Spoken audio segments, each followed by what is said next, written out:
স্বামীর সংসার ছেড়ে যদি কোনো স্ত্রী চলে যায় তাহলে তার জেল হবে 7 বৎসরের। এখন বিষয়টা হচ্ছে, যদি কোনো স্ত্রীলোক তার স্বামী থাকা অবস্থায় সে যদি তার স্বামীর অনুমতি ছাড়া অন্য কোনো পুরুষের হাত ধরে পালিয়ে যায় তাহলে তার জেল হবে 7 বৎসর।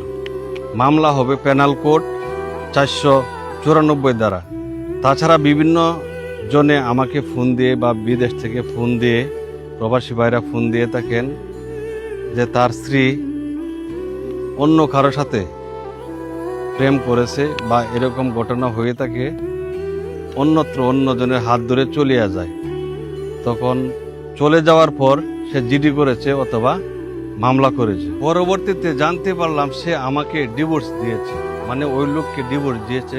কিন্তু দেখা যায় ওই স্ত্রী লোক যেদিন চলে গেল ওই দিন ওই স্ত্রী লোক 1 দিন বা 2 দিন পর তার স্বামীকে ডিভোর্স দিয়েছে। কিন্তু আইন অনুযায়ী ডিভোর্স কার্যকারী হয় 90 দিন পর। আপনার স্ত্রী আপনাকে না জানিয়ে চলে যাচ্ছে, পরবর্তীতে আপনাকে তালাক দিচ্ছে, তাহলে 7 বৎসরের জেল হবে। এই তালাক কিন্তু বৈধ হবে না। অতএব আইন মানুন, আইন বুঝে কাজ করুন।